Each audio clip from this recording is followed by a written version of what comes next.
Je suis rentré dans l'armée de l'air en 2000, à l'école de l'air sur Salon de Provence.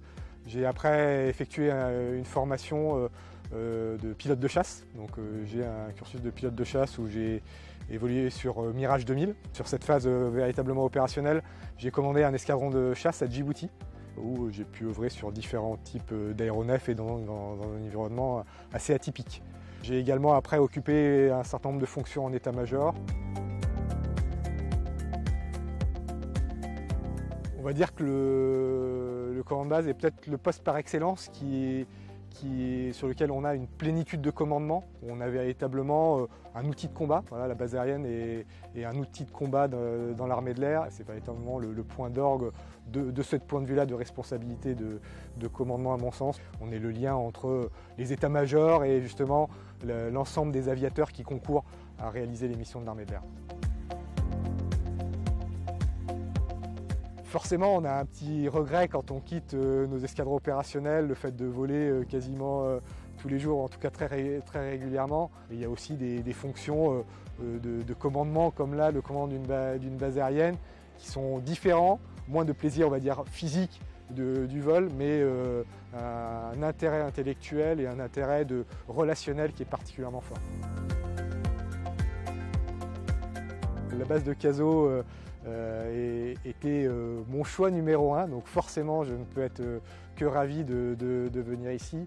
L'aspect véritablement atypique et singulier qui m'a fait positionner Cazaux en tête de liste de mes choix concernait finalement la diversité des acteurs et la diversité des missions qui sont présentes sur la base de Cazaux, puisqu'on a la chance d'avoir des centres, donc on a l'armée de l'air naturellement avec un certain nombre d'unités, mais on a un environnement qui est interarmé. On a également un aspect interministériel, où on a par exemple la formation des hélicoptères de la gendarmerie qui se déroule ici. On a également la DGA qui est présente avec tout un volet expérimentation, essai pour préparer l'avenir. Ces premières semaines, en évoquant cette diversité d'acteurs, de missions, on voit bien qu'il y a énormément de personnes à rencontrer, de particularités à mieux appréhender. Donc c'est un petit peu le défi de ces premières semaines. C'est un plaisir d'aller à la rencontre de tous ces individus qui œuvrent au profit de la base aérienne, de la base de défense de Cazaux. Et à côté de ça, il y a également le lien avec l'extérieur, le lien avec la société civile qui est particulièrement prégnant. Lors de la prise de commandement, j'ai eu le plaisir de voir l'attachement de la société civile à notre base aérienne avec la présence de nombreux élus ou leurs représentants. Et donc c'est un attachement qui m'a profondément marqué. J'ai évoqué la base aérienne comme un outil de combat. Donc naturellement, il faut continuer de cultiver l'état d'esprit et les compétences de nos aviateurs. On a beaucoup d'aviateurs qui sont déployés en opération extérieure. Il faut qu'on continue à bien les préparer, les soutenir pour être au rendez-vous de ces opérations. On a notre hélicoptère qui mène des opérations de sauvetage. Donc c'est de continuer à avoir ces alertes-là au profit de la population.